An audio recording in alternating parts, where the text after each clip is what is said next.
Hey, what's up and good morning everybody. I am B-Rad. This is Question Reality. This is episode number 2. This is, however, the first episode of the archaeology series.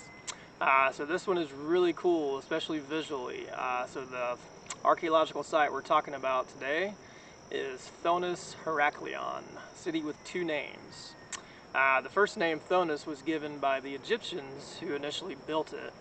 And then the second name, Heracleion, was given much later by the Greeks in dedication to Heracles. It had that juncture between the Greeks and the Egyptians largely because of where it was geographically. So it's in the Mediterranean north of Egypt, specifically northeast of Alexandria and Canopis. It was like the main port city for anything coming in from the north to Egypt for a long time, basically all the way until the birth of Alexandria. And because of Alexander the Great, that kind of took over being the main port city of that area. And it seems like Thonis Heracleion had already started to deteriorate around that time. It was a slow process of going under the sea. What's really interesting about this site is it was basically written off as myth, like a fabled mythological city. Basically from the time it went down completely under the sea around sometime in the 8th century AD, all the way up to the year 2000 AD, like recently. It was written off as a myth because there is no physical proof of it, and there is no like real written proof of it because by that point the Library of Alexandria was long gone, and so most of the accepted written documents about it were supposedly in the Library of Alexandria. So all the way from the 8th century AD all the way to 2000, it was considered just like a mythological city. Until year 2000. Then it was actually discovered. So this is pretty amazing discovery. In the year 2000, all the relics and artifacts, statues, city walls, temples, pieces of temples and monuments, all kinds of stuff, were discovered by a French marine archaeologist named Franck Goddio and his team of underwater archaeologists. So yeah, really incredible discovery there. You saw a little clip of one of the pharaoh statues they found there. You'll see much more here in a minute. But basically, Franck started what's called the IEASM in the late 1980s. Just to give you a little background info on him, it stands for the Institut Européen d'Archéologie Sous-Marine. We call it basically the European Underwater Archaeology Institute. But him and his team started this project in '96. He teamed up with a guy named Michael Hilty in 1994, and he kind of, talked about what he wanted to do with the Egyptian exploration. And they teamed up in '96. Michael owns what's called the Hilty Foundation, and they started the excavations in the Bay of Abukir in '96. So in '96, they did an excavation off the coast of Alexandria, and then where Canopis was, and found some amazing artifacts. You'll see some of those too. And then in the year 2000 is when all the relics from Thonis Heracleion were found.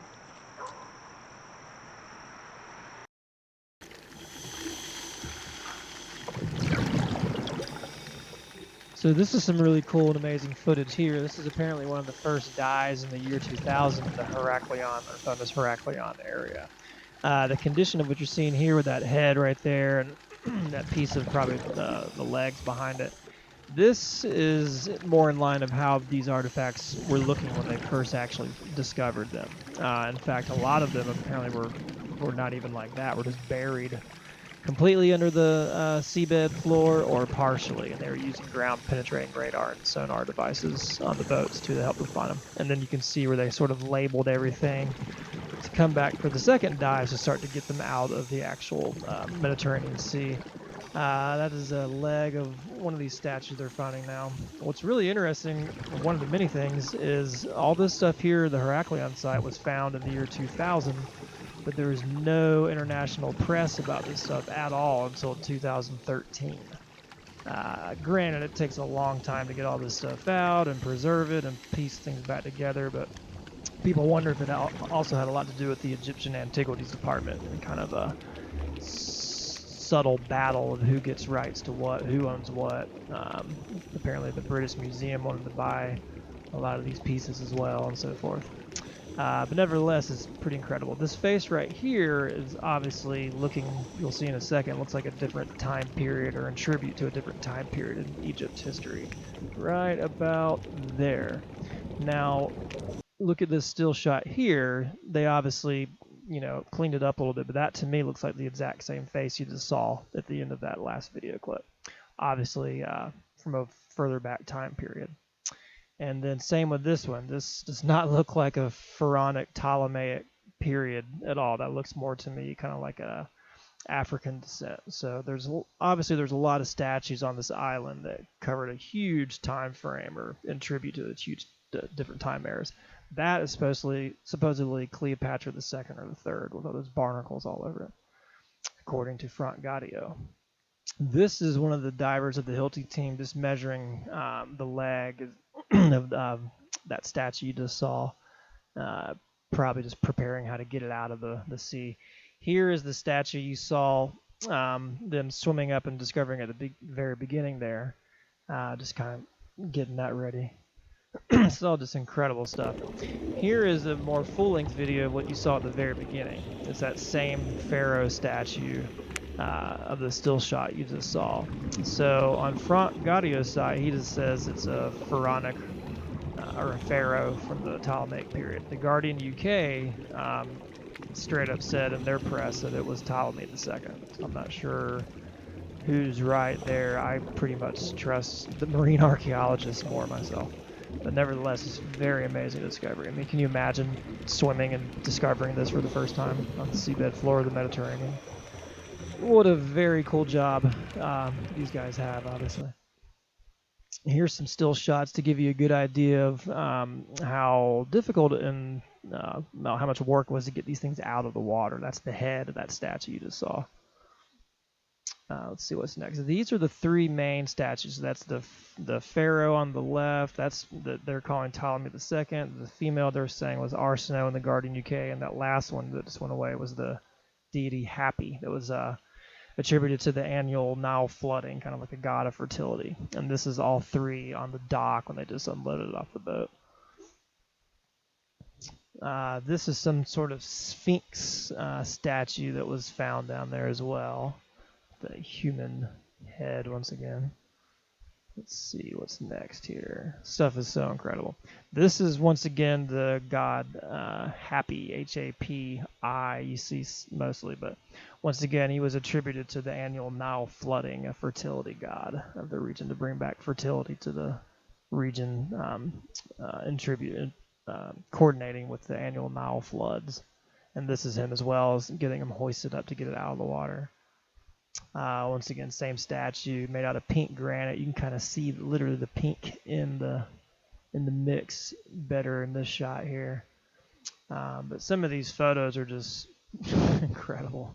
There they are using one of those airbag device things I was telling you about to help get it started up to a higher surface, and then they would connect it to straps via the crane. This is incredible here. This is a tablet that was pretty huge that tells the story of Thonis Heracleion, in fact, being the same city, because for a while it was fabled that it was actually two different cities. But that is, in fact, what apparently these hieroglyphics say. Hey, so that was pretty cool, huh? Let's back up a moment and talk about the approximate dating of this site. Most sources say that Thonis / Heracleion was probably built in sometime in the 8th century BC, so sometime in the 800s BCE. But with most, just like any historical site, it's all kind of approximate. So basically, a lot of sources will say that it was built in the 8th century BC and it finally went down from an earthquake and a tidal wave in the 8th century AD. So there's 1,000 years-ish of its history right there. Although a lot of people and a lot of sources also think it could have been built a lot earlier than the 8th century BC, which I wouldn't doubt that one bit. Just looking at some of the still shots and the video footage of the statues that they found under the water there, you just saw a few a minute ago. Just the huge variation in facial structures and where cheekbones are, and some of the statues that were found, especially the faces, look like they're more of an African descent. Some of them look more like the Ptolemaic pharaoh period with different facial structures. Obviously, there's so much time span in Egyptian culture in general. There's thousands of years. So there's a lot of just unknowns as far as dating. But basically, most, you're looking, when you research this stuff, you're looking at different sources for time periods and sort of try to look at one thing, as many different sources and angles as possible that are reputable, obviously, and then try to see which ones corroborate and overlap with each other and kind of deduce a general time frame from that. But most are saying it was probably built around sometime in the 8th century BC, but it could quite possibly be a lot earlier. Then it was apparently hit with a pretty big earthquake, which also triggered a tidal wave sometime in the 2nd century BC.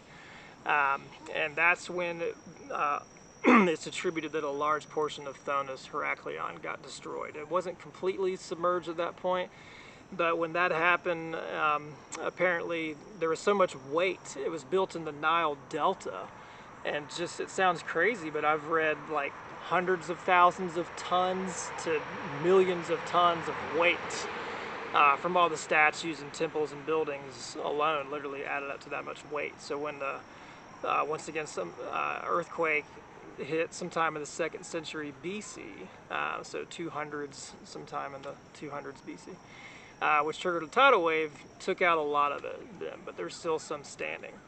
So then you get into, the rise of Alexandria was around 332 to 331 BC, and you hear all this, and that took over, being the main port city of that region, like we already talked about. So some of the questions that come up is, if Thonis Heracleion got hit by an earthquake and a tidal wave in the 2nd century BC, Alexandria was built, let's say, 100 years-ish prior to that, and Alexandria took over being the main port city of that area. It seems kind of weird because you read, the birth of Alexandria, obviously by Alexander the Great, and all the places that Alexander the Great conquered. There's absolutely no records of Alexander the Great conquering or taking over the island of Thonis Heracleion. So you kind of wonder if they both, for about 100 years, were happening at the same time, or if Alexander kept it going, or what happened there, or if those time frames of when the earthquake and tidal wave are not accurate. The only thing you do really know is that from the archaeological findings is there was serapeums, basically temples to Serapis, on both Thonis Heracleion and Canopis and in Alexandria. So maybe Alexander the Great and the first of the Ptolemies were all into the cult of Serapis. I don't know. But that's kind of interesting because you always, everywhere you read, it kind of skips over that part and just basically says Alexandria, was established in 331 BC, took over being the main port city of that whole bay area, and then skips right up to the first cataclysmic event for taking out Thonis Heracleion was in the 2nd century BC, and then started to suffer what's called land liquefaction from all the sheer weight, once again, of those statues, monuments, city walls, everything on that island. And then when it was finally taken out, like we talked about earlier, was somewhere in the 8th century AD, so in the 800s AD some time frame. Another earthquake hit, another massive tidal wave hit, and completely took out Thonis Heracleion, and apparently also took out Canopis at that point too. So anyway, I'll quit babbling. This is just an amazing discovery, just from the beautiful statues that were found and the shape they were in, how large they were, the city wall structures, the jewelry, the huge tablets that talk about the history with all the hieroglyphics on it that you saw and you'll see again. Just amazing stuff. So make sure you check out Franck Goddio's official websites. They'll be below this video in the description, and there's plenty more information there, and his YouTube channel too is quite amazing. We're going to check out some more video clips and still shots from the relics that were found. I hope you enjoy, and we'll talk soon. Cheers. This is a still shot of a diver from around 1996 or so, swimming around a wall structure of some sort near Canopis, or where Canopis was, or just off the coast of Alexandria. And this is footage from the same time frame. It appears to be a different diver, but he's swimming around some type of city wall or a wall structure that was part of a some type of building or a monument or a temple, once again off the area that was Canopis or right off the coast of Alexandria. And if you remember back at the earlier portion of this video, I was talking about the condition in which a lot of these statues were found, were typically just laying on their sides or partially buried or completely buried under the seabed floor. What you're going to see in a minute, especially with some of the still shots, is, they're all nice, the statues, they're all nice and pretty and vertically upright. They did not find them like that, obviously. They kind of had a fun time with getting them out of the water. So basically, since they had to dive several times to get down there and get the stuff out, they kind of took advantage of having to get the stuff cleaned up and vertically upright, use airbags, get it up to a certain height, and get it hoisted on with straps. In between those steps, they got a camera crew and a good film crew and had fun filming and taking good artistic shots with it. You might as well.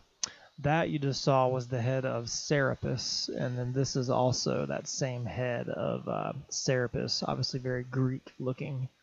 Don't know too much about the whole Serapis thing, but it appears it was basically a deity that was made up to kind of merge Greek culture into Egyptian. That right there is supposedly, once again, Cleopatra the second or the third, according to Franck Goddio. This is a head of the son of, supposedly, the son of Cleopatra the seventh and Julius Caesar. Caesarion was his name. These are some sort of pillar or post from a kind of city wall structure with hieroglyphs on, once again from Alexandria area. Here are some divers that are finding gold. There's apparently quite a bit of gold coins and gold jewelry found all over this area. Coming up here, I think we have some more. Now this actually I wanted to see more of, but this is the only shot I saw of this. It just said falcon-headed statues. To me, I think ancient Egypt, which really interests me. This is that same deity we spoke of earlier, Hapi, H-A-P-I, that was a fertility god attributed to the annual Nile floods to bring fertility back to the region around the Nile area. Here's a close-up of that same god Hapi before they got him out of the water. And let's see what's coming up next here.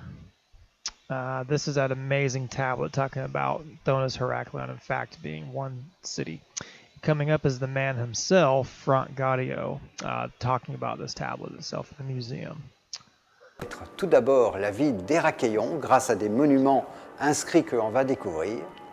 Et puis, chance extraordinaire, au centre de cette ville, dans son grand sanctuaire, on va découvrir une stèle intacte qui va nous apprendre, en fait, que la vie d'Héracleion et la ville de Thonis étaient une seule et même ville. Thonis était le nom égyptien de la ville, Heracleion était son nom grec. Cette stèle se lit de droite à gauche, de haut en bas, 14 colonnes. Dans la première des colonnes, au départ, elle nous apprend que la stèle a été ordonnée par le roi Nectanébo Ier, la première année de son règne. On est en 378 avant notre ère.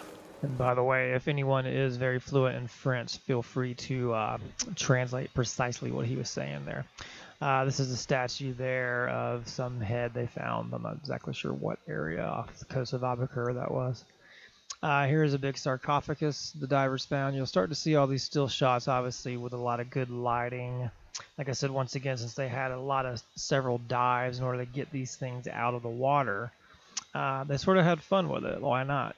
They got a good camera crew, a good film crew, and sort of had fun with taking more artistic photos before they finally got the artifacts out of the water. Here's a great example of that.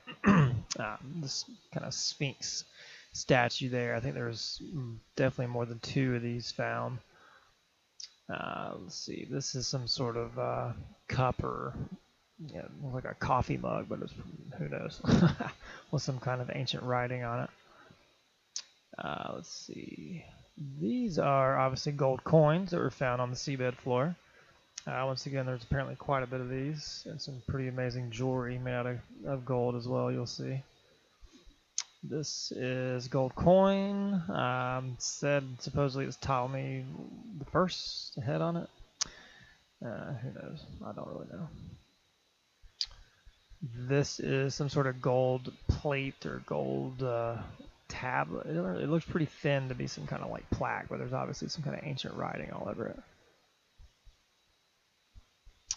This is one of the artistic shots I was talking about. This statue is obviously not just found perfectly vertically upright and cleaned off, but they had a little fun with taking the picture before they got it out of the water. This is quite likely the bull Apis, which has a history of how Serapis was kind of derived. Some people think Serapis was a made-up deity, once again, to kind of merge the two cultures. This is the god Happy arriving at the British Museum. You can see how huge this statue was, and of course now it's pieced back together. That was Franck on the left, by the way. This is the royal couple they found. Once again, the Guardian UK calls this straight up Ptolemy II on the right and Arsinoe on the right.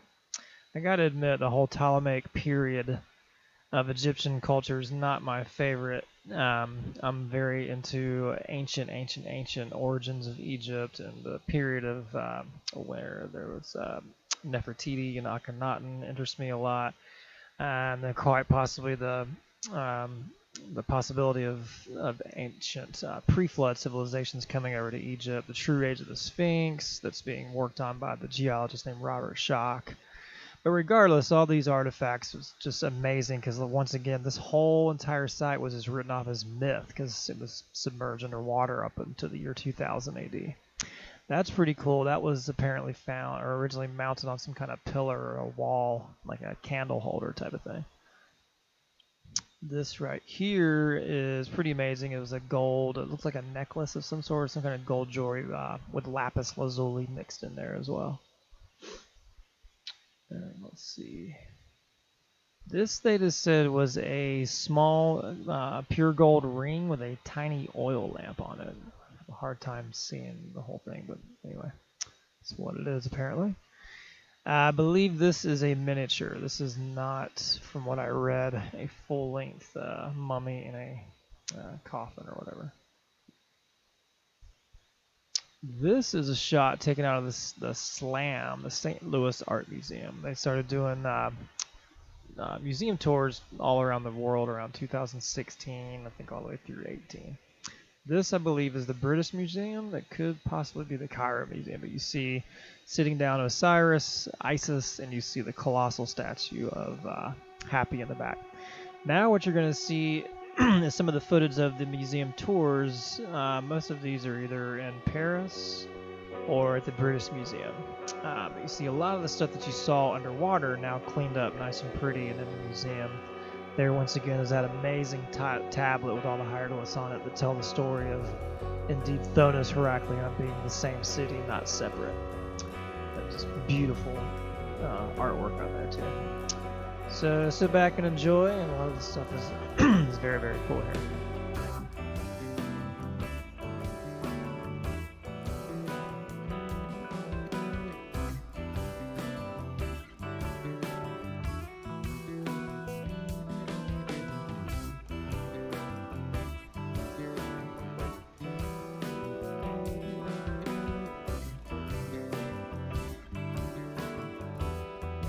There are those two heads that you saw at the beginning of the video there, nice and cleaned up. That's the one that was apparently Cleopatra the second or the third. Nice pretty gold plate there. Not exactly sure what that is, like a tiny little meditation chamber or something to that effect. Who knows? It's a lot of work to get all these artifacts all over the world in different museums. That I believe is one of that Sphinx that we saw earlier getting pulled out of the water. And once again, it was kind of weird because this stuff was first found in 2000, but there was no press at all until 2013, and then finally got into touring through different museums. I believe around 2015-16 they started.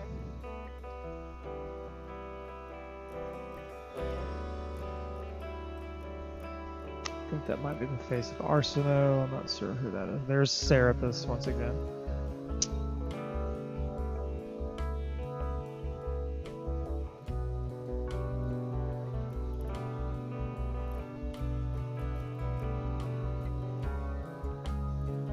That's a little piece of a video they were showing getting the god Happy out of the water. More Sphinx. There's a lot of little miniature boats and a full-size boat found, and little miniature sculptures found like all over the place. Apparently, there's the boat, the full-size boat, and then like some miniature models of it. That once again is that statue of Cleopatra the second or the third, apparently.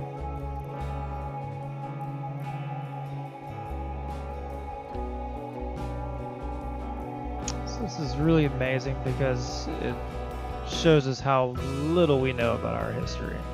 Like I said, no one knew about this until 2000, if you knew the guys that were the marine archaeologists, and virtually no one knew about it through press until 2013, and honestly a lot of people still don't know about it. So I wanted to do this one first in the archaeology series just because it's so visually cool and amazing and opens the door to a huge part of the history that we just don't know. And honestly, nobody knows what happened there. I mean, obviously, it seems like the Greeks came into Egypt, obviously. The Ptolemies, obviously, we know they did.